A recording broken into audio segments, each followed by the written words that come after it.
Frente al colapso de Roma, el ocaso de la civilización, la venida del corona, nos encontramos estudiando desde la casa, usando YouTube, citando Wikipedia, alzando todos los avatares ininvocables del pasado. No se puede aprender por internet, te decían. No se debe colaborar porque es copiar. Guarden silencio, usen uniforme, vengan con el pelo corto, rasurado, acorde al contexto de un colegio. Cuando la educación desaparece como institución, se quiebra y se expone su corazón más íntimo. Despojada la carcasa de concreto, deja de existir el colegio como espacio formal, solo existe la idea de este, y así podemos ver claramente su anacrónico estado. Solo queda la educación, sollozando, en el piso, traumada y con trastorno disociativo. Bienvenidos al podcast de los abuelitos muriéndose. Hemos regresado. Hemos regresado. Y hoy no venimos solos. Venimos con ingeniero comercial además incluido, señoras y señores. Bienvenido Juan. Don. Porque como corresponde hay que hacerle una bienvenida. Saluden. Muchas gracias. Un placer estar en el podcast del abuelito muriéndose. Acá, reingresando al abuelito. Aquí, con mucha felicidad.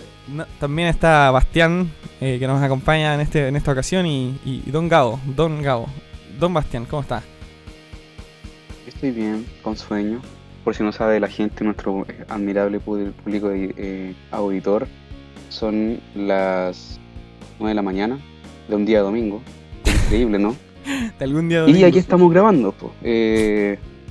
Gabriel, ¿cómo estás tú? Bien, aquí recién integrándome después de una operación que tuve. Es increíble estar a las 9 de la mañana, todavía sin ir a votar, y con una nariz sangrando producto de una operación reciente que me hice. Pero además de ello, todo perfecto aquí, tratando de tener una espléndida mañana conversando sobre un tema que nos atañe a los cuatro y en realidad a toda la población aquí en Chile. Justamente, y hoy día vamos a hablar de educación digital. Vamos a partir hablando por las cosas que se caen inmediatamente con la educación digital, con la caída de la presencia. ¿Qué cosas se caen inmediatamente de la educación? ¿Qué cosas? La legitimación. ¿Cómo es eso? Bueno, si es que hay legitimación. Ya, pero supongamos que existía ya antes una legitimación. ¿Por qué no habría legitimación? Porque, bueno, igual es cosa de escuchar, por ejemplo, los discursos de la mayoría de los profes, de las profesoras, que en verdad para ellos este contexto no es hacer clase. Para ellos la clase por Zoom, la clase por Classroom no es una clase verdadera. Entonces, si los profesores te están diciendo eso, pucha, ¿cómo legitimamos esa clase? O sea, ¿quién se la toma en serio? Pero no estamos... O sea, al final no están pasando contenido entonces. No lo sé, tú dime, o sea, yo voy a clase, aprendo, supongo, pero yo tengo clase en YouTube, aprendo más con Ernesto Castro, con el pelado Darín, ahí están las verdaderas clases. Son quienes se adaptaron a la educación digital. Claro, ellos venían de antes. Ellos venían de antes haciendo clases ya, pues. Ya habían adoptado el formato. Pero yo tengo clase, o sea, no sé los jóvenes más jóvenes, pero yo tengo clase, o sea, si los profes dicen que no están haciendo clase, quizás hay algo distinto, hay algo detrás que está ahí impidiéndoles, porque según lo que sé, ellos están haciendo clase en el sentido como de que hay un trabajo y hay gente que se supone que está aprendiendo. No sé qué opina. Acá, spoiler alert, Gabo y Bastián, ellos son expertos en clase porque son estudiantes y están estudiando para ser profesores.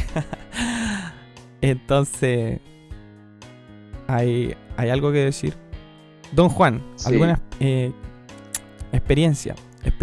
¿Qué cosa se cayó inmediatamente? A ver, una pregunta interesante, viéndolo también desde la realidad de cada uno.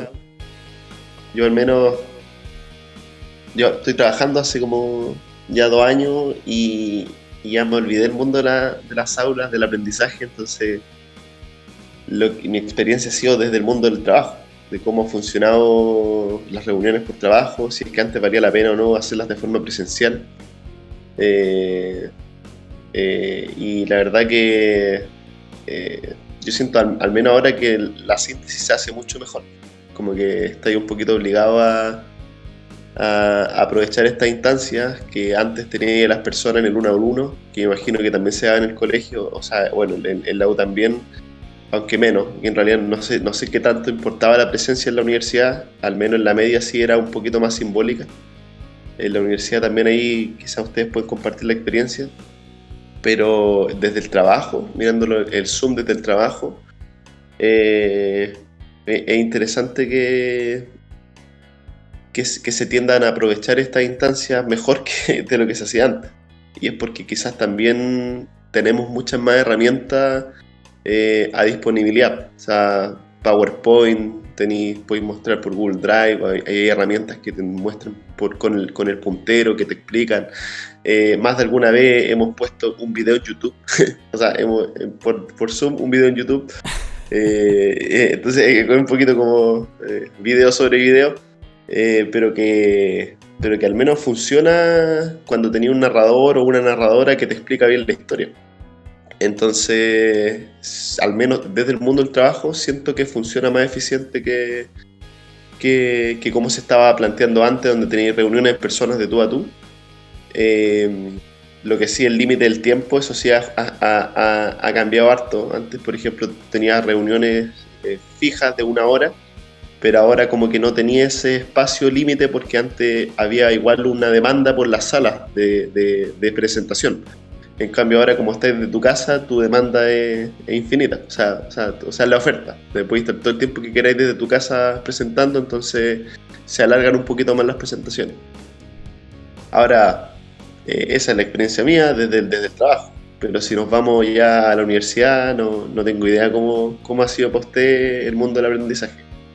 Yo al menos siempre he sido de la idea de que tú puedes aprender por cualquier lado. Al menos yo en la universidad, cuando estaba, yo fui más o menos como al 40% de las clases de la U, porque también yo tenía un rollo con los profes de que no encontraba que enseñaban bien y que podía aprender mejor por YouTube.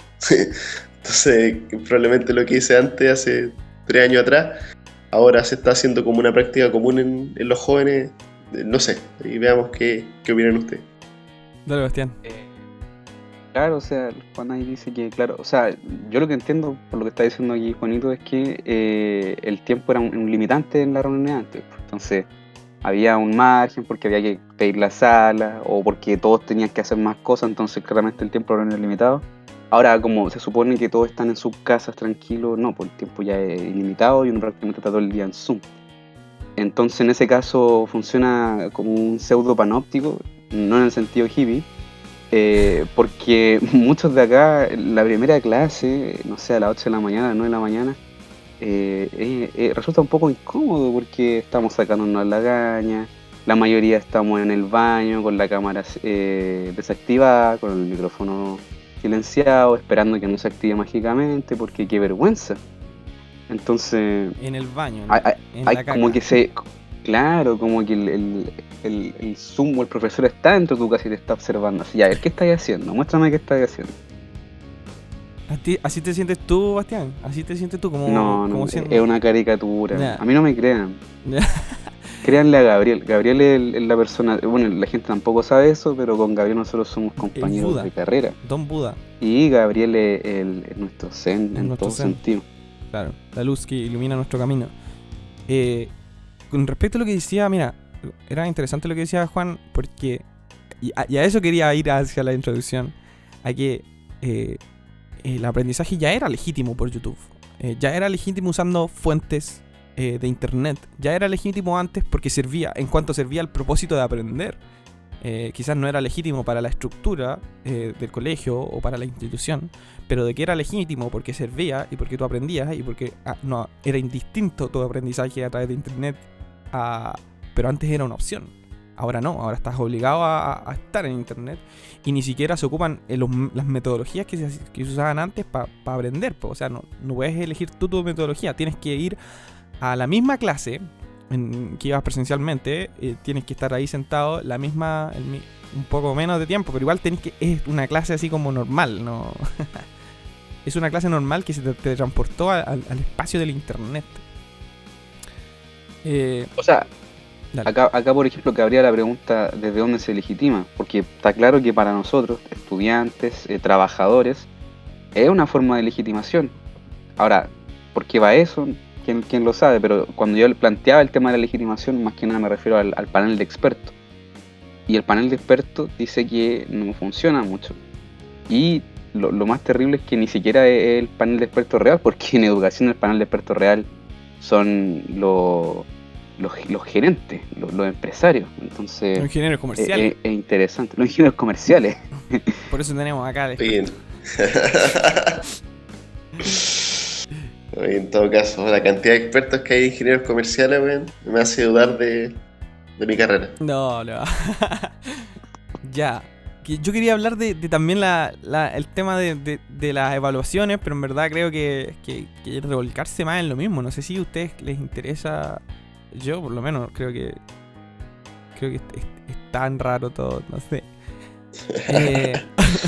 O sea, yo encuentro un tema re interesante, weón. Las evaluaciones que van un poco bien de la mano con el aprendizaje, como preguntarse si es que el objetivo de la escuela o del acto de educar es aprender, enseñar, pensándolo en el contexto de la universidad al menos, porque yo creo que igual acá tenéis dos frentes bien marcados, que es la media básica versus la U. Yo creo que en la U no hay una disciplina o no hay un objetivo por enseñar, güey. O sea, todas las pruebas que uno hacía, yo al menos recuerdo 70, 80%, siempre voy a tirar números random, weón, por esta herencia que tuve de ingeniero comercial, de tirar números, No hay problema. de que eran ramos que uno pasaba, weón, como si fuera una descarga de una canción en YouTube, la escuchaste 2 días y después se te olvidó. No. Yo pasé muchos ramos así, donde pasaba por pasar la materia, no había un aprendizaje de síntesis que me generara al menos match con lo que estoy trabajando ahora. Y también desde parte de los profes tampoco había una vocación por enseñar, de que te quedara la weá en el tiempo. O sea que tú Entonces, lo siento. ¿Ah? O sea, tú tienes una visión terriblemente pesimista de la educación. sí, yo creo que la educación es pasar ramos, al menos en la U, no tiene relación con aprender el ramo en sí. Si yo hago una memoria de cuánto aprendí de los 60 ramos que tuve en la U, yo creo que me quedaron 4, sinceramente. Y es también por la forma en que se hacía antes. O sea, si es que antes, en un contexto que no había Zoom, no había énfasis en el aprendizaje, me imagino que ahora debe ser lo mismo. O lo bueno es que ahora se está poniendo en tela de juicio esto, porque lo único que tú discutís al día a día es el aprendizaje en sí. Antes tenías muchas más excusas para decir que no estabas aprendiendo. Ahora está ahora, al menos ahora siento que está toda a la mano.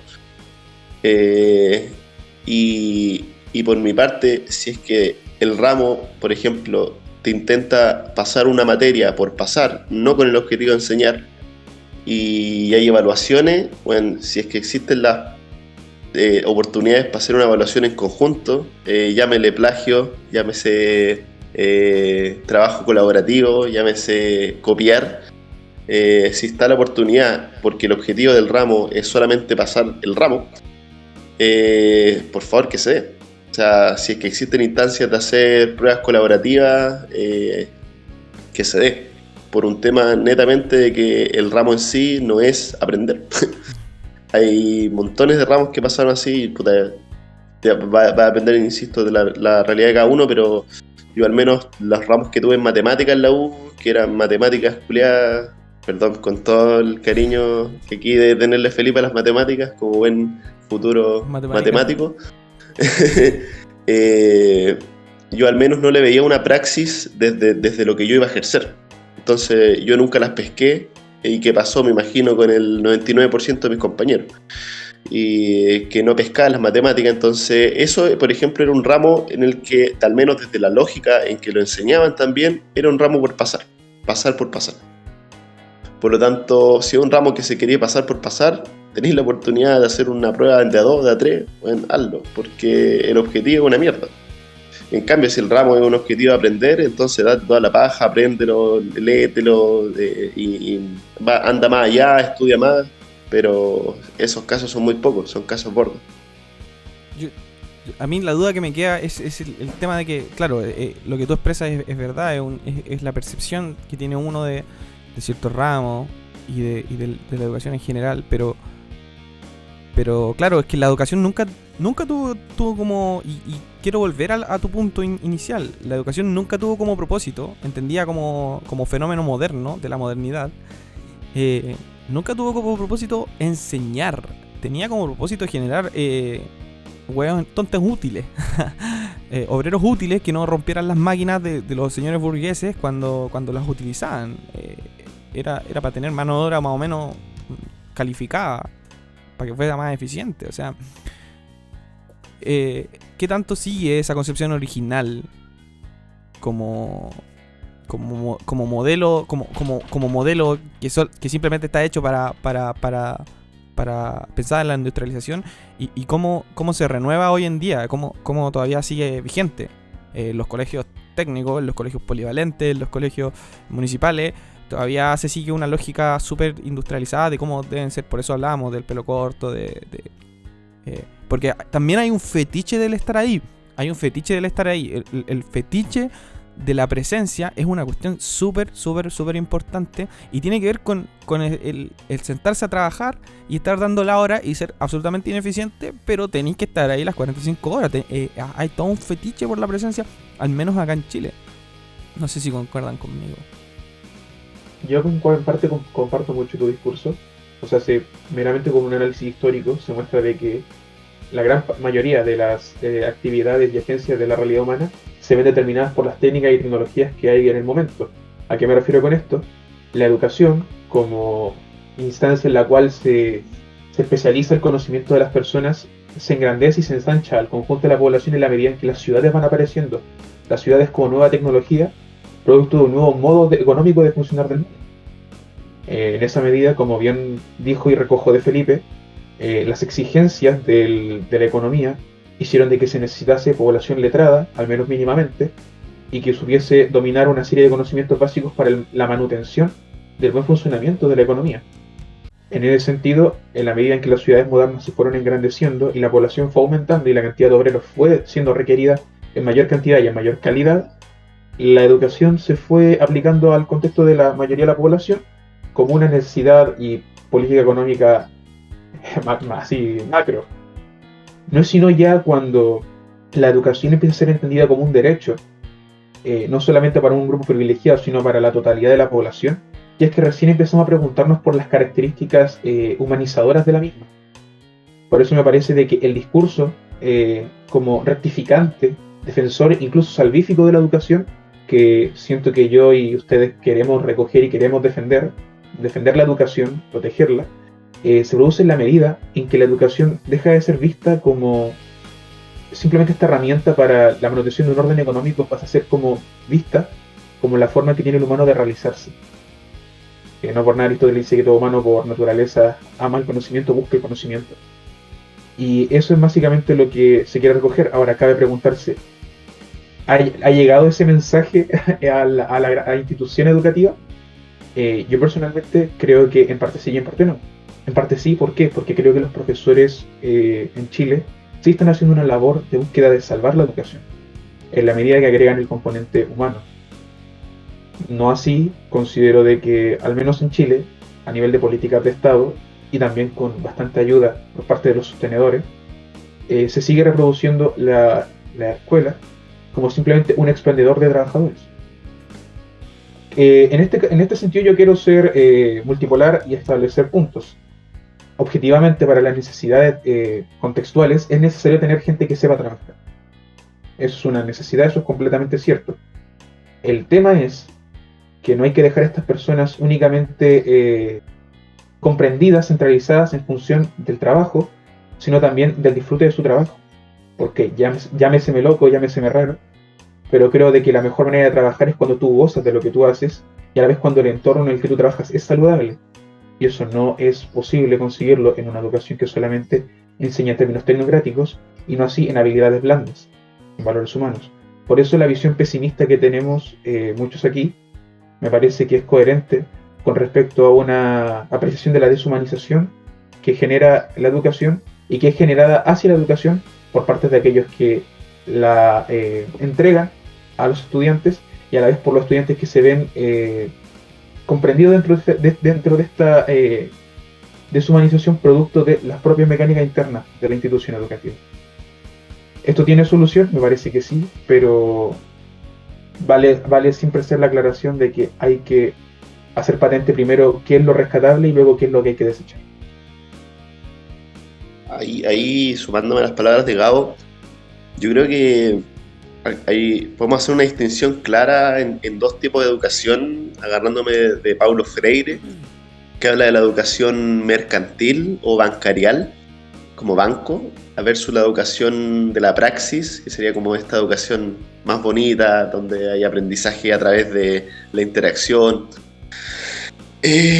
Bueno, para simplificarlo bien rápido, la educación mercantil o bancarial es un PAX de estudio que se te entrega donde un profesor deposita, como en un banco tú depositas ahí un monto de plata, acá el profesor deposita un conocimiento en el alumno sin interacción, versus la educación de la praxis donde el profesor interactúa con el alumno y recién ahí sale el aprendizaje, que no necesariamente tiene que ser este PAX estandarizado que viene en la parte 1, que sería la educación bancarial, donde hay como una serie de contenidos que tú sí o sí tenés que como aprender, que más bien sería depositar en cierto límite de tiempo.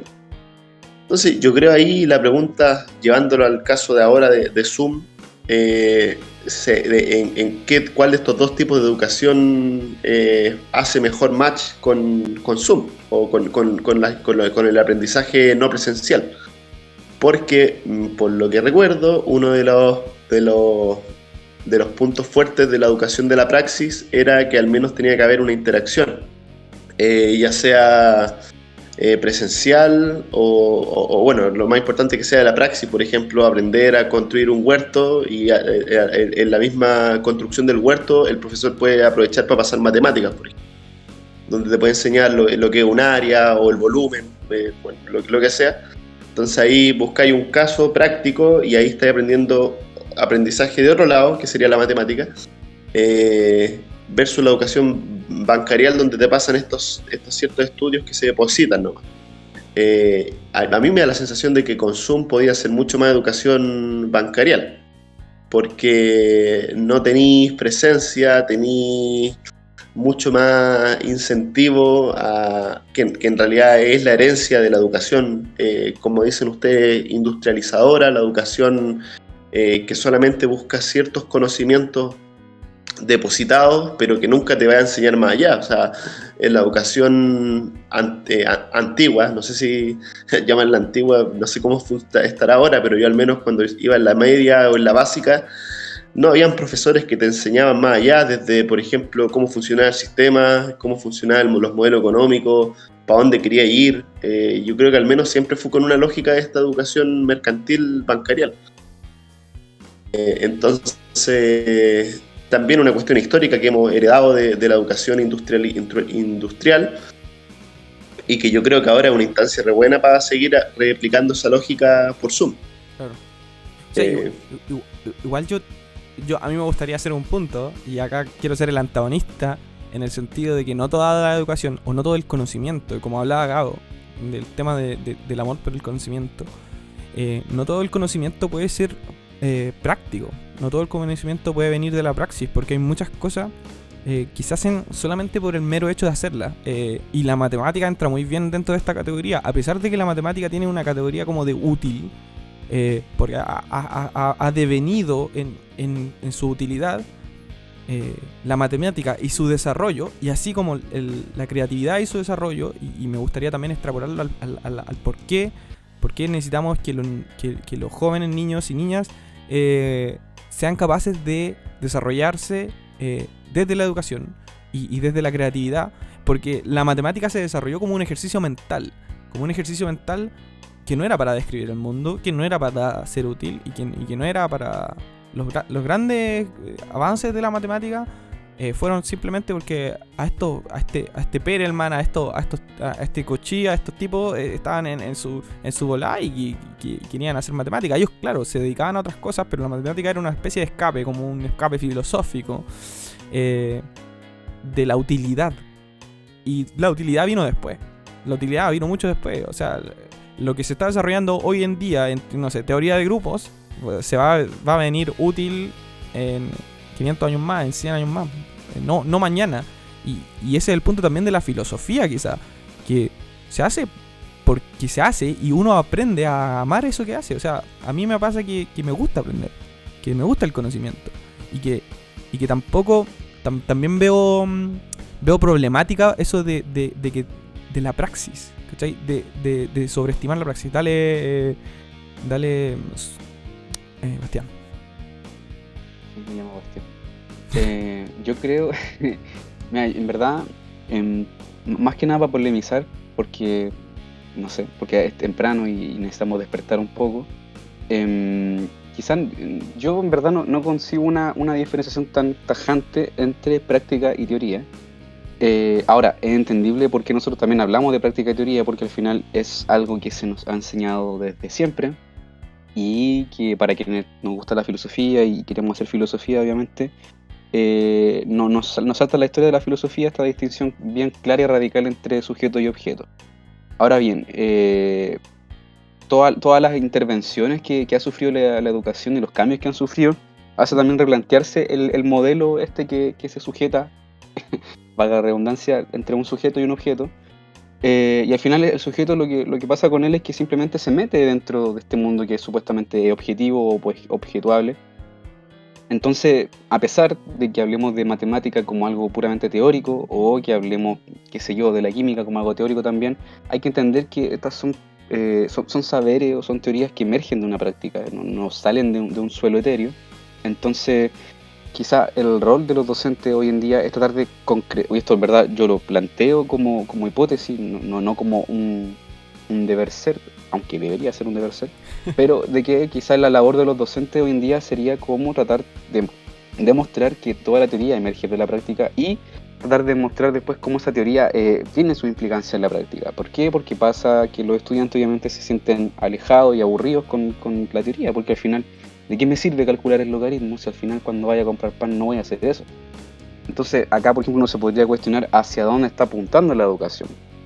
Yo tengo la tesis, o no sé si la tesis en verdad, pero una mini tesis, de que al menos hoy en día, en términos de presente, entre comillas, nuestra educación contemporánea, bueno, post-Pinochet obviamente, tiene la idea de que hay que dirigir todas las fuerzas y los contenidos hacia la universidad. Entonces toda la preparación que uno tiene en el ciclo básico, en el ciclo de la media después, son preparaciones y pruebas hacia la universidad. Por eso tenemos la prueba estandarizada del CIMSE en la básica y tenemos la PSU en la media, al final de la media mejor dicho. Y al final todas estas pruebas estandarizadas que uno va haciendo, siento yo que son una preparación hacia la PSU. Entonces, claramente los contenidos no son prácticos, no se muestran como algo práctico, sino que se muestran como una teoría que te va a servir a ti para después aplicarlo a la PSU y entrar a estudiar. Pero ¿qué es lo que pasa? ¿Qué pasa con los colegios técnicos? Yo vengo a un colegio técnico y creo que éramos, no sé, 800 personas quizás en total, y yo de las 800 personas entramos 3 o 4 a la universidad y 5 entraron a centros de formación técnica, qué sé yo. Entonces ahí uno podría decir, bueno, ¿de qué carajo sirve una educación que está preparando a la universidad? Siendo que el técnico es como el antagonista en este sentido, porque al final no te prepara para la universidad, sino que te prepara para el mundo laboral. Te prepara para reproducir y seguir estas lógicas de mercantilización. Y acá para reforzar en verdad la idea que estableció Felipe y Gabriel en el principio, si hacemos historiografía de la educación chilena, no recuerdo a la autora, pero habla por ejemplo, cuando nace la escuela en Chile, la escuela normal, o sea, la escuela normal, los profesores normales, vienen los visitadores, que son estas personas que son como el panel de expertos de aquel día. Bueno, siempre han habido paneles externos, de expertos, pero son externos. Entonces empiezan a reformular todas las dinámicas de la educación en la escuela, por ejemplo, antiguamente, sobre todo en las rurales, los profesores iban vestidos como se les paraba la raja, y las enseñanzas en verdad eran enseñanzas que venían de afuera, enseñanzas de cómo uno se comportaba afuera, o enseñanzas que eran más prácticas en el sentido como lo dice Juan, de un huerto, por ejemplo, qué sé yo. Y el panel de expertos es lo que dice, esto no sirve porque no cumple con el aparato educativo que tiene la función de socializar, de moralizar, de entregar valores y hacer que las personas sean funcionarias al sistema. Entonces, ¿qué es lo que hacen? Lo primero que se hace en la educación es desterrar la esfera pública, por así decir, y hacer que la escuela sea un ambiente cerrado. ¿Por qué? Porque en la escuela uno va a aprender. Entonces, aprender lo que tiene que ver con más que nada con temas de cómo te comportas en la sociedad. Todo el mundo externo es desterrado. Los profesores son obligados a cortarse el pelo, a sacarse el poncho, a bañarse, los cochinones. Y porque estaban sucios algunos. Sí, estaba sucio. Son las condiciones materiales del siglo XIX, o sea. Y así empieza la educación, y así se basa, y al final eso es lo que se va fomentando. Las prácticas y los controles vienen incluso, acá ya nos pusimos medio foco del tema, pero los controles vienen incluso hasta la forma en que uno se sienta en el aula de clase. Pero ya que estamos con Foucault, yo saco al nazi, a Heidegger, porque me gusta, y por eso también establezco el hecho de Oh. ¿Qué pasó? ¿no? Juanito se cayó. Dale, continúa con... Espérate. Continúa con Heidegger. No, es que esta idea de la distinción Espérate, tan tajante, no voy a decir que viene de Heidegger, ¿ya? soy un letrado en filosofía, pero él la pone de manera muy... y creo que si establecemos esta especie de que yo por lo menos, de que hay que tratar de disolver o diluir tan tajantemente esta distinción, es porque al final igual el modelo hoy en día educativo reflexiona, mejor dicho, sobre lo que es la enseñanza y aprendizaje. Entonces, para retomar la idea anterior, por ejemplo, que también la establecimos aquí con Juan y ustedes, ¿qué es lo que califica? O sea, ¿qué es lo que está evaluando la educación? Hay igual que hacer una distinción clara y no confundir, por ejemplo, lo que es evaluar con calificar. La mayoría de los docentes, me incluyo, son reacios a la evaluación porque uno tiende a pensar que evaluar tiene que ver solamente con calificar, con poner una nota. Y lamentablemente, en cierto sentido, o en gran sentido, o en gran medida, eso es así, porque al final la evaluación que un docente hace es poner una nota, una calificación. Pero no hay que olvidar igual que evaluar es un proceso de constatación de aprendizaje. Entonces, acá igual la labor de los docentes, por un lado, es tratar de ver cómo se puede evaluar realmente de manera efectiva, constatar que haya un aprendizaje efectivo, sea en términos cuantitativo o cualitativo, o una mezcla entre ambos.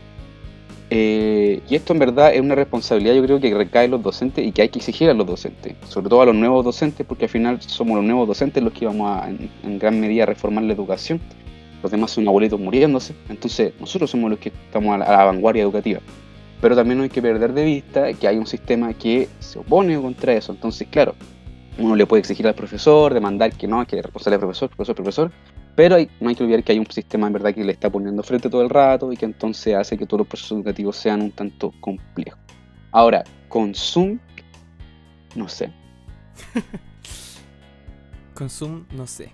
Esa es la conclusión, ¿cierto? Juan, quería decir algo, creo. Juan quería decir algo.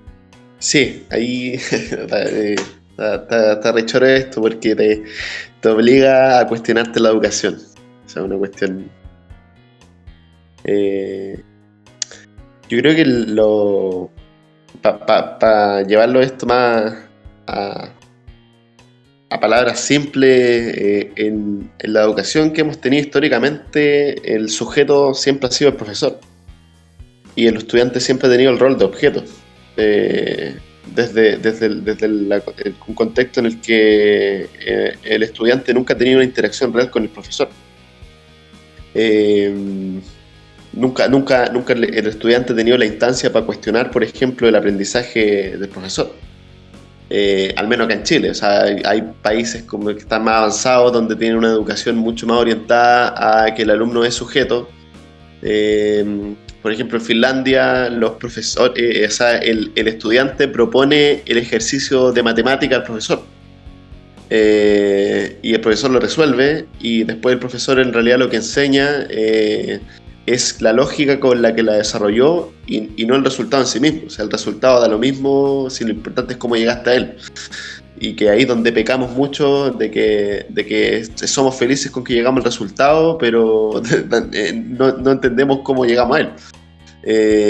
Y eso yo creo que es una lógica que tiene que ver con una educación donde no hay dos sujetos, sino que hay un objeto y un sujeto. Donde el profesor generalmente, o sea, no, es el sujeto. De hecho, si pescamos esta educación anterior a toda esta vértice del Zoom, donde, no sé, pues cuando Foucault dice que pesca la educación y que la educación siempre ha tenido una lógica de un poder desde como el que lo controla, el profesor, porque el profesor siempre está adelante en la pizarra, mientras que los estudiantes lo están mirando al profesor y los estudiantes no se miran entre ellos, porque el rol protagónico lo tiene el profesor es el sujeto, y los estudiantes solamente son adornos en la sala de clase, pero siempre mirando al profesor. Pero por ejemplo, si es que fuera una sala donde los alumnos, en vez de estar todos mirando al profesor, fuera una sala circular, donde los alumnos se tendrían que mirar todo entre todos, y el profesor dentro del círculo, obviamente, ahí el énfasis no está en el profesor, sino que está en todos. O sea, todos son sujetos, no solamente hay uno. Y yo creo que eso también quizá ahora se está dando un poquito en Zoom, donde yo no lo sé cómo se está viendo en la realidad, pero desde la suposición de que ahora la participación se está haciendo un poquitito más lineal. O sea, me imagino que igual la posición en la sala de clases que tenía ya antes te obligaba a ver los alumnos como más aplicados en realidad, porque quizás era más fácil para aprender para ellos, o tenían mayor hambre por aprender.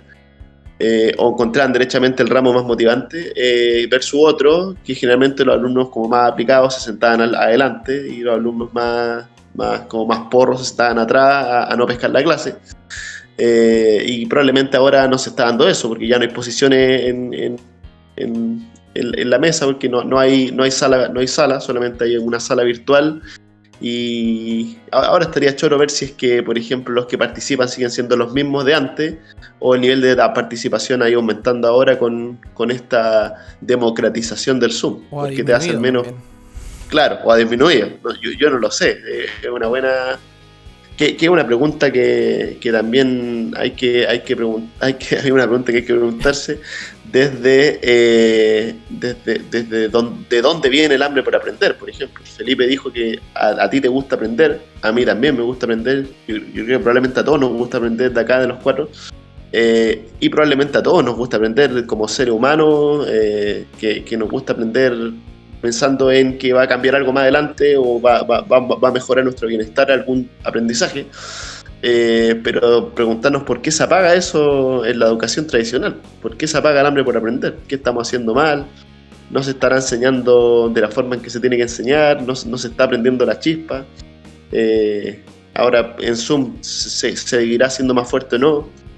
Porque, por ejemplo, yo entiendo lo que dice Felipe desde las matemáticas en sí, de que no importa tanto la aplicación de la matemática, porque la aplicación de la matemática hay ciertos campos donde la matemática es súper importante, pero que probablemente sea menos del 1% de las profesiones en Chile, que sean ramos mucho más teóricos, o ramos más ingenieros, más avanzados, ramos de física, o sea, profesiones relacionadas a la física.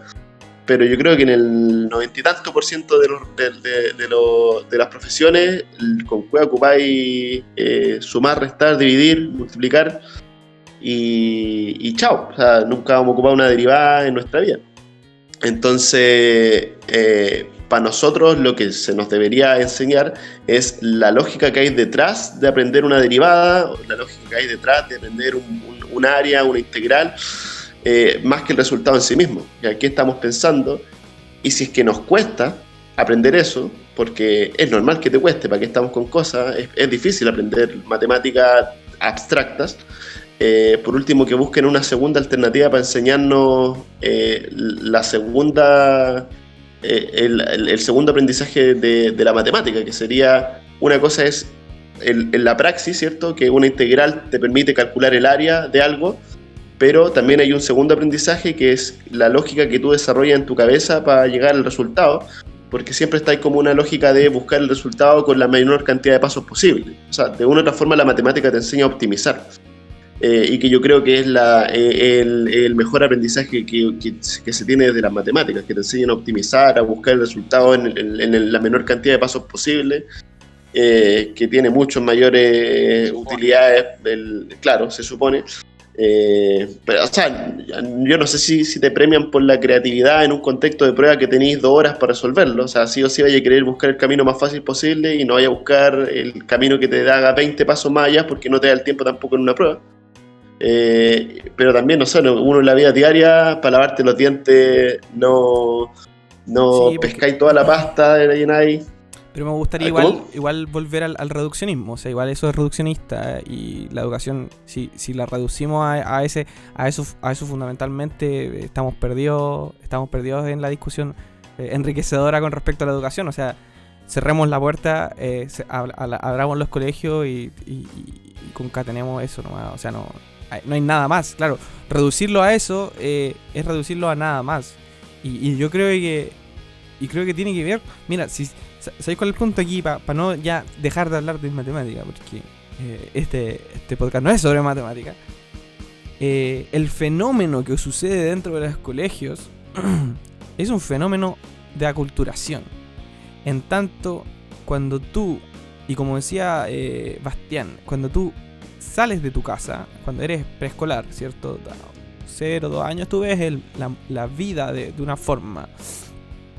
Y la educación, porque no nos mintamos, aquí el motivo fundamental por la que se quieren reabrir los colegios es porque funcionan como guarderías para la mayoría de los papás, para que los papás las papás y las mamás, las familias vayan a trabajar, y los niños se queden, los niños y niñas se queden en la casa. O sea, ya no se queden en la casa, se queden haciendo cosas, se supone, útiles en el colegio.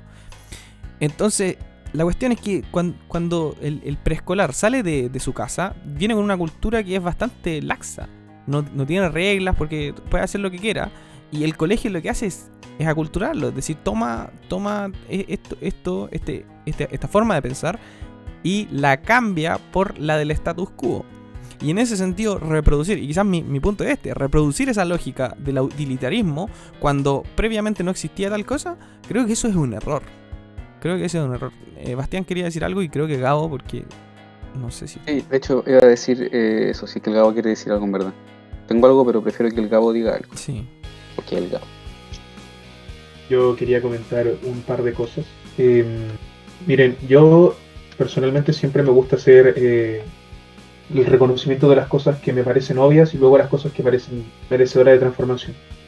Yo estoy de acuerdo con lo que dijo Juan, de que históricamente el profesor ha sido el actor y el estudiante ha sido el objeto dentro de la clase. Quiero ser claro en el que yo, por lo personalmente, considero y me parece obvio que el profesor, tanto a nivel por edad, a nivel como por preparación técnica y preparación hacia universitaria y todo lo que se quiera, es un individuo que tiene mayor conocimiento sistemático que el estudiante. Eso me parece que es algo que no hay que obviar, y que muchas veces en las discusiones, yo lo llamo así bananeras respecto a la educación, se obvia, considerando de que a nivel de conocimiento técnico o sistemático, el alumno y el profesor están al mismo nivel. A mí me parece que eso no es así. Me parece que el profesor, de una u otra manera, incluso los peores profesores, tienen un conocimiento más sistemático respecto del área donde ellos están especializados. Eso hay que puntualizar.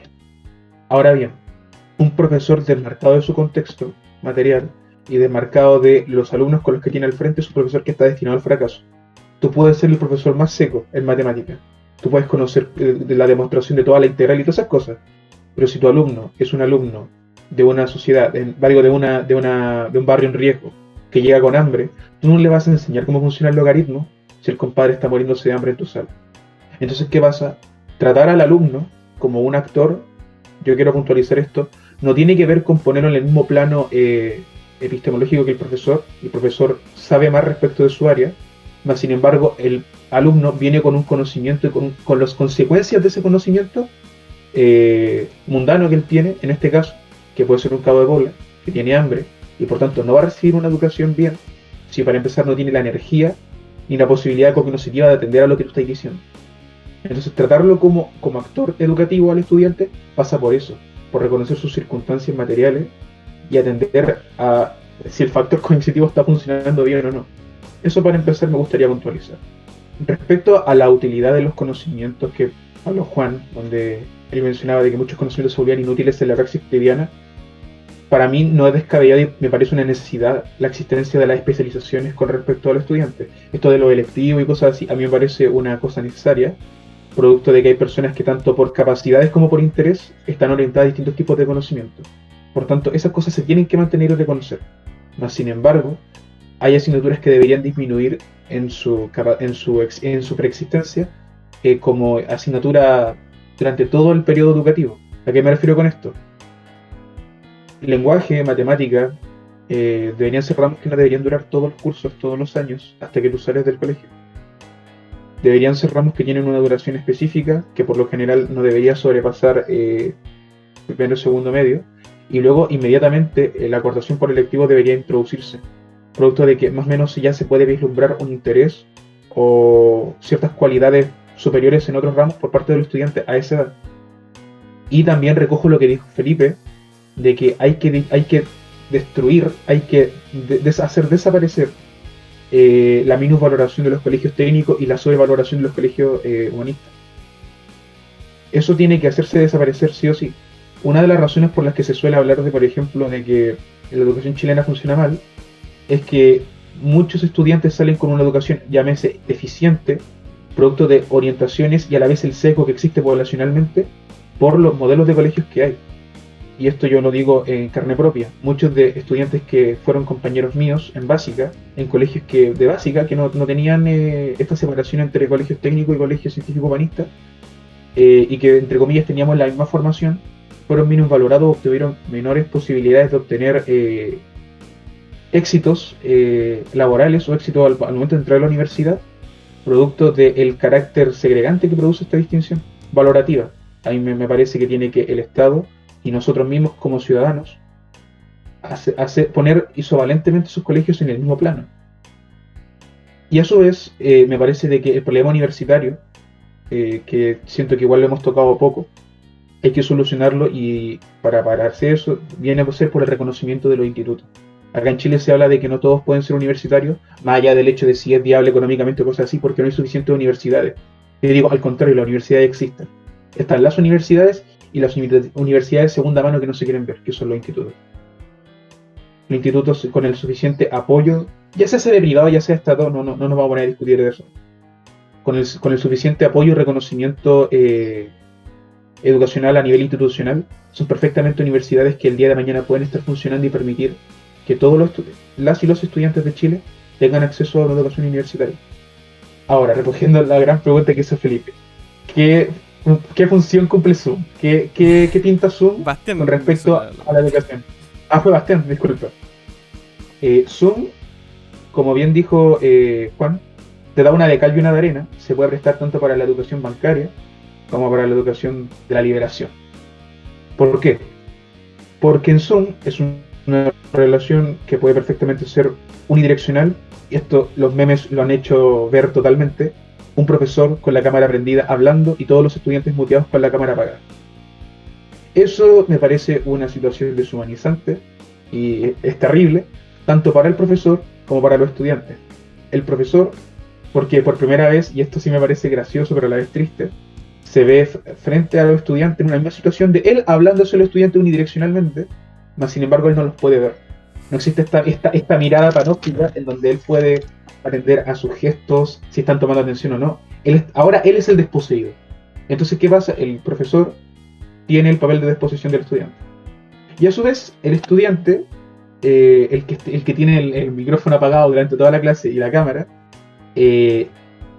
dejando por fuera en este análisis a aquellos que por razones de fuerza mayor no pueden tenerla prendida porque hay ruido o porque les da vergüenza, cosas así, los que por acto propio lo hacen, se enfrentan a que ellos mismos están encerrando en su individualidad, en la medida en que no se abren, no comparten, no establecen relaciones de comunicación y por tanto, y aquí a nivel palpable, sí son un dígito más, sí se vuelven un dígito más con respecto a la totalidad del proceso educativo.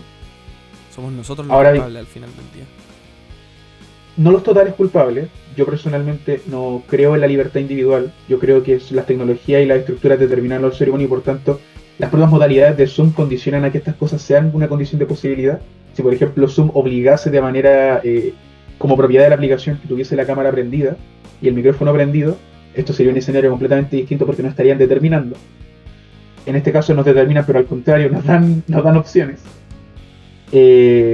Las cosas serían muy distintas. Entonces, sí hay una culpa, pero insisto, es parcial. Eso sería por lo menos para la educación bancaria, que responde totalmente a la idea tecnocrática. Te envío información, tú la memorizas, un test y listo, pasaste el ramo. Ahora, ¿cuándo se puede prestar para cosas distintas? Aquí se habló de la fetichización de la presencia. Eso es cierto.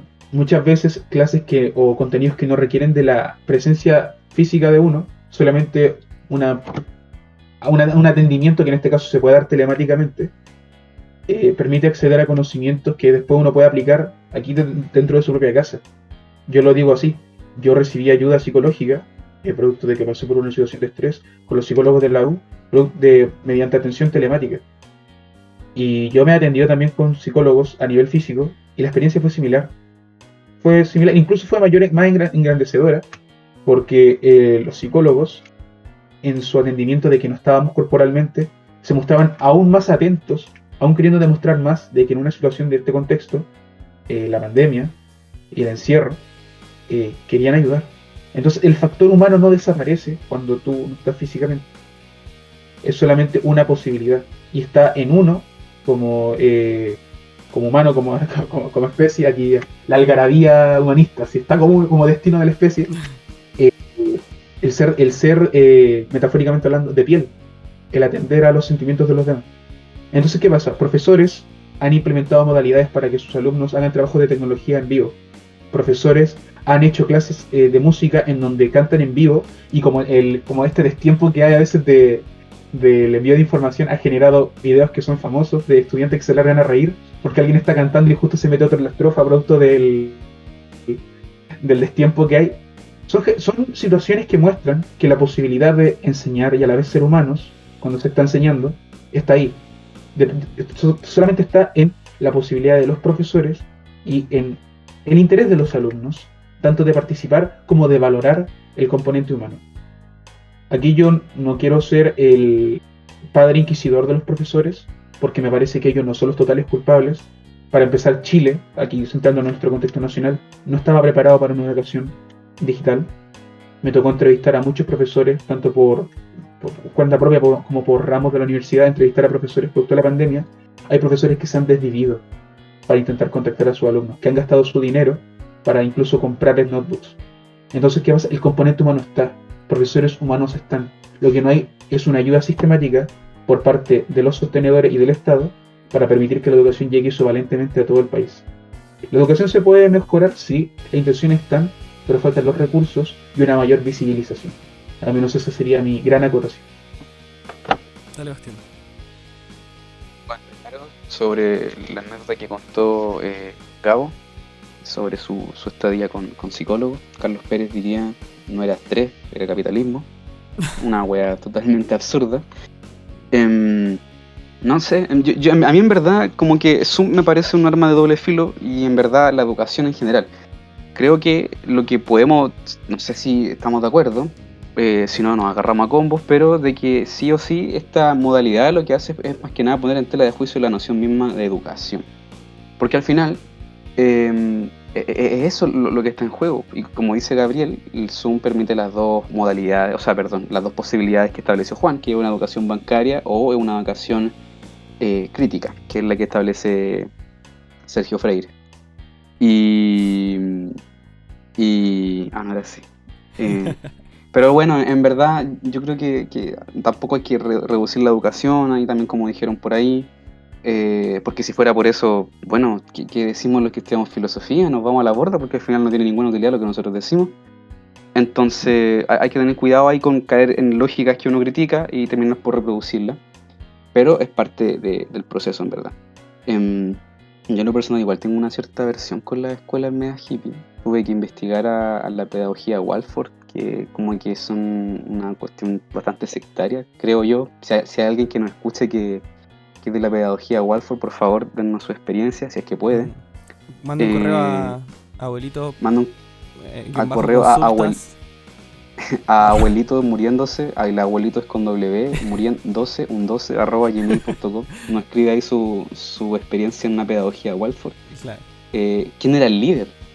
¿Cuál es el líder en la pedagogía Waldorf? Me acuerdo el capítulo de Los Simpsons. Entonces, no sé, yo en verdad tengo una cierta aversión con cosas así. No, en verdad, a mí no, a pesar de que a muchos les parece útil aprender un huerto, qué sé yo, a mí no me parece útil en lo absoluto. No sé para qué voy a tener un huerto yo, vivo en una caja de fósforo. Si ustedes vieran mi departamento, una caja de fósforo, entonces No, yo digo, ¿dónde me meto el tener un huerto? huerto? ¿Dónde me meto el huerto? Pero creo que lo enriquecedor de esta discusión, en verdad, y de Zoom, es la posibilidad de discutir sobre este tipo de educación, pero en el fondo lo que estamos haciendo es discutir sobre educación.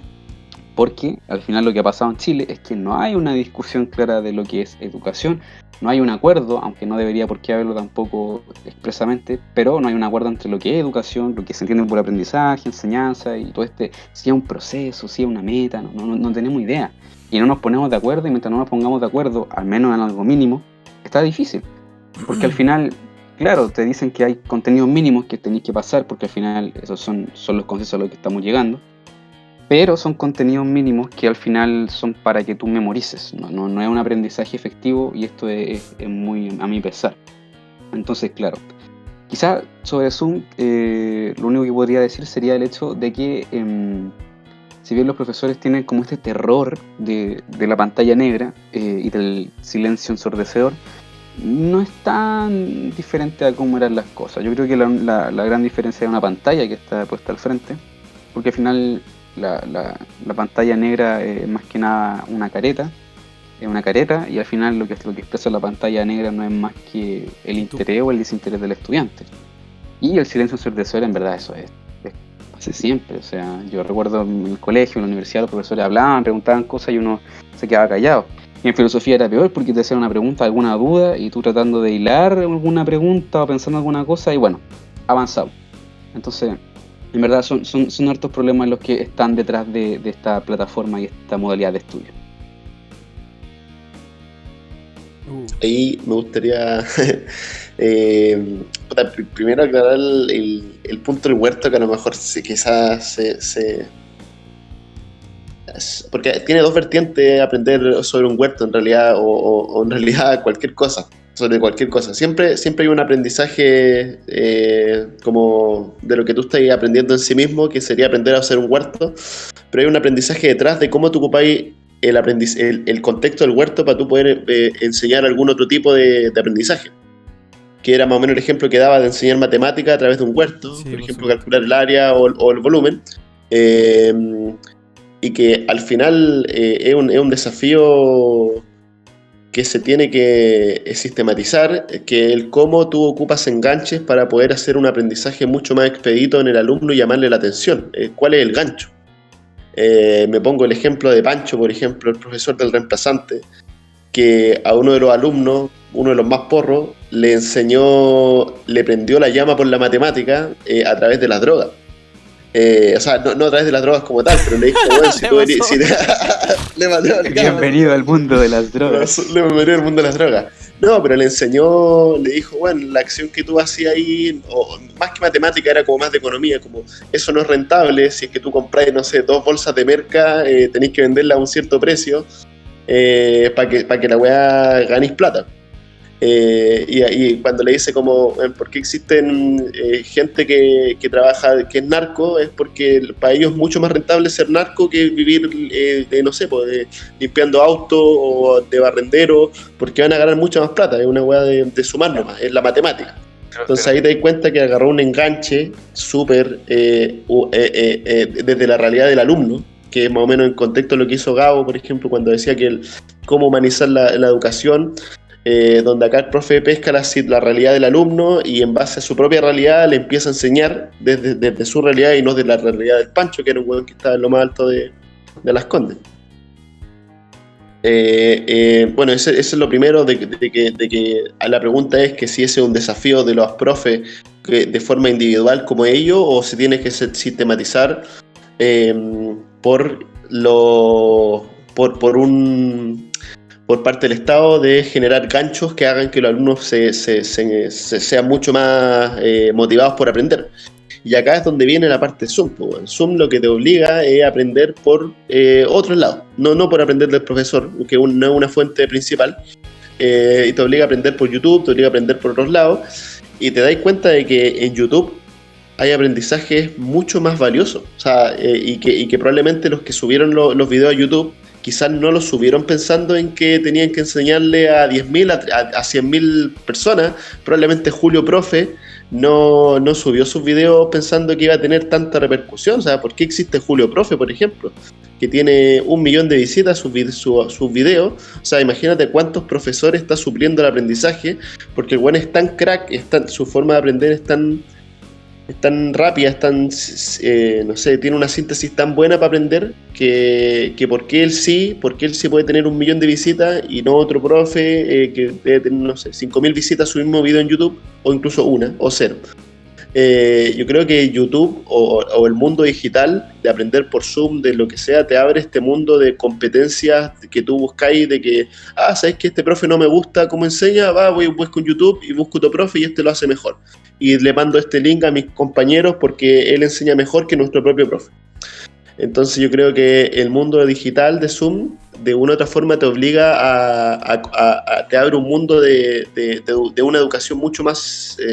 con mayor síntesis, con mayores creatividades, que era que versus lo que estaba haciendo la educación tradicional, que fue lo que muchos profesores hicieron: pescaron la educación tradicional y la intentaron implantar en Zoom y se dieron cuenta que no les funcionaba, así que tuvieron que buscar apoyarse de la educación digital, donde priman más los memes, donde priman más las referencias a los Simpsons, donde priman más ejemplos cotidianos, y que ha resultado mucho mejor. Yo creo que de una u otra forma la discusión a Zoom, al mundo digital, te ha obligado a potenciar los esfuerzos para generar mejores ganchos en la educación, y también te ha obligado a lo que estamos haciendo ahora, que es discutir sobre la educación misma, en vez de estar discutiendo cuestiones banales sobre, o como por ejemplo, cómo tenías cortado el pelo en el colegio, o si es que el uniforme valía la pena o no. Dale, Bastián. Ya, yo en verdad aquí tengo que poner un freno porque no estoy muy de acuerdo con muchas cosas. Primero, principalmente porque los profesores ocupan ejemplos prácticos para enseñar. En ese sentido, la merca, como tú dijiste, de Pancho, es un ejemplo práctico, pero los profesores también ocupan ejemplos prácticos para explicar. Es cosa de leer los libros cuando te ponen un problema matemático, Juanito, bla, bla, bla. Si bien son ejemplos malos, algunos profes agarran esos ejemplos y los llevan a un extremo que funciona mejor. Segundo, Zoom funciona en algún grado, pero para nosotros, que nosotros tenemos ya una herramienta detrás, una especie de aparato, una especie de facultad en la cual nosotros sabemos cómo aprender. Pero por ejemplo, yo que he hecho clases prácticas, no puedo decirle a un cabro, tome, ahí está YouTube, porque es verdad, para nosotros es un hecho, y nos salta a la vista y no nos impresiona de que en YouTube, en Wikipedia, porque Wikipedia ahora está mejor. De hecho, acá el señor Gabriel es un editor de Wikipedia, uno muy bueno. Wikipedia es fuente confiable. Wikipedia es una fuente confiable. Yo antes, si citemos Wikipedia, por favor. Los invito a citar Wikipedia. Ahora con la actualización de la norma APA, además que se puede citar bien YouTube. Citar Wikipedia. Entonces, para nosotros eso es un hecho, es súper fácil y funciona. Porque sabemos hacerlo, sabemos cómo se aprende. Pero para alguien que no tiene las herramientas, que no sabe cómo se aprende, que no sabe aprender en cierto sentido, o que no le han enseñado a aprender, no ha aprendido a aprender, no tiene ningún sentido Zoom. Y eso lo doy, por ejemplo, por mi hermana, que es el caso más cercano que tengo, porque mi hermana es más chica y ella también ha sufrido la misma educación que yo sufrí. Para mí ahora es más fácil, ahora a mis 20 y tantos años, pero hace 2 años atrás era imposible. Hace 2 años atrás yo, de verdad, si me llama a costar aprender filosofía, si yo entré con un nulo conocimiento de filosofía, aprender filosofía, no me imagino aprender eso en un contexto así. Entonces, yo creo que el gran desafío que plantea la educación en general, y que es una vertiente que está no naciendo, pero que está agarrando fuerza en este último tiempo, es que la educación y el aprendizaje es, en términos bien simples, bien condensados y en una frase, es aprender a aprender o enseñar a aprender. O sea, el rol del docente es que te tiene que enseñar cómo aprender y que tú tienes que aprender cómo aprender. Eso en resumidas cuentas. Y de ahí podemos sacar los contenidos, podemos cambiar los contenidos y qué sé yo. Pero mientras eso no esté como eje central, es muy difícil cualquier cambio, porque incluso los contenidos, aunque sean memorísticos, si uno aprende a aprender, va a ser un resultado significativo. Claro. Y justamente ese era quizás la conclusión a que me hubiera gustado llegar también. Las respuestas hábiles, respuestas creativas. O sea, yo creo que toda la enseñanza media debería estar enfocada en eso, en desarrollar habilidades, que se supone que, según el ministerio, eso es lo que están haciendo, eso es lo que están implementando. Nadie sabe cómo se hace, ni nadie sabe cómo lo aprendió, pero ese es el para allá vamos. Y de hecho, para allá se supone que van los planes del ministerio. Ahora, cómo se implementen, eso ya es otra cosa. Y el tema de educación, si acá el final es que tenemos que dejar de manifiesto eso. Ya me gustaría hacer un pequeño ejercicio. Respuestas útiles. Entonces, respuestas útiles a la necesidad de autoeducación. Yo voy a partir primero, todos pueden dar una respuesta útil. Esto va a ser como el ejercicio del día. Mi respuesta útil es una tecnocracia comunista, controlada por robots. Ese sería... entonces nosotros podríamos sentarnos y mirar las estrellas y meternos el conocimiento en la cabeza a través de... Me gustaría... ¿Sabes qué me gustaría? Me gustaría ser capaz de tocar el computador así y hacerme uno con el computador, y que así el computador yo pudiera ver las cosas que ven los robots del universo, ¿cachai? Y así ser capaz de aprender de eso, de esa experiencia como cósmica, y volver a mí mismo y entender las cosas desde otra perspectiva, que es como pegarse un viaje, pero sin ser un hippie de mierda. Creo que esa es la única respuesta de la autoeducación, porque al final la autoeducación sucede. Mira, si al final el tema de aprender a aprender sucede. En un momento tú aprendiste a aprender y ya lo solucionaste. Abriste YouTube, abriste el link correcto, no le diste clic al botón de descarga falso de la página de descargas piratas no seguiste a Sofía que te quiere contactar, o a tu vecina más cercana. Claro, no, le diste clic al link correcto y ya aprendiste. Entonces esa es mi tecnocracia, controlada por robot, totalmente automatizada. Dale, vamos a ir en orden. Dale, Gabo. Bueno, yo respecto a respuestas hábiles, si bien la opción transhumanista que menciona el Felipe es una que es bastante tentadora, en algunos puntos, con otras yo totalmente en contra de Felipe. Yo, por ejemplo, no delegaría el poder a los robots, jamás. Yo, así como a lo más cercano, yo personalmente apoyaría una república en la cual apoyase a su vez políticas de dominio de información, en donde los bancos de información tienen que ser de acceso gratuito. Los bancos de información no pueden pertenecer a privados. ¿Qué se haga con la información? Eso ya yo no lo puedo controlar y no tengo tanta perspectiva política para decir que los privados no existan. Más sin embargo, los bancos de datos deberían ser de acceso público para que la gente tuviese la posibilidad de acceder a la información. Tendría que existir un Estado que se responsabilizara totalmente de la educación. Yo creo que la educación privada como tal no debería existir. Más sí, yo estoy dispuesto a aceptar el apoyo privado a iniciativas de innovación que estén ayudadas por la educación universitaria, como lo puede ser. No creo que les merezca el apelativo grandes. Pero, por ejemplo, en el caso de lo universitario, si tú eres una persona que quiere desarrollar tecnologías y el Estado no ve una posibilidad de implementación próxima o correcta de esa tecnología, porque no lo ve simplemente de manera favorable para la realidad, que un privado pueda funcionarte como sostenedor de tu empresa, que tú le cedas el 49% de las acciones de tu patente, todas esas cosas que se pueden hacer. Más sin embargo, la educación sí tiene que ser sí o sí subvencionada y administrada por el Estado. A su vez, yo considero de que el país tiene que desarrollar instituciones educativas a lo largo del país. Chile está muy centralizado a nivel educativo, las mejores universidades, por lo general, sus facultades se encuentran en la región metropolitana, y si nosotros queremos potenciar y aprovechar el potencial de los estudiantes, tanto en términos de economizar tiempo, como al momento de hacer florecer a nivel país, las instituciones educativas tienen que estar repartidas por todo el país. Y a la vez, y esto yo creo que va a ser lo que más puede resultarle polémico a ustedes, yo creo que muchas universidades tienen que cerrarse, tienen que dejarse las más grandes principalmente, y a su vez estas tienen que elegir carreras de especialización. ¿Por qué? Porque con menor demanda, mayor concentración y con universidades que históricamente se especializan en un área, a su vez sobre especializadas en esa área, se pueden generar universidades de élite. ¿Por qué? Porque tener, no de élite en el sentido de que sean elitistas, sino de élite de que sean buenas, que sean de alta calidad.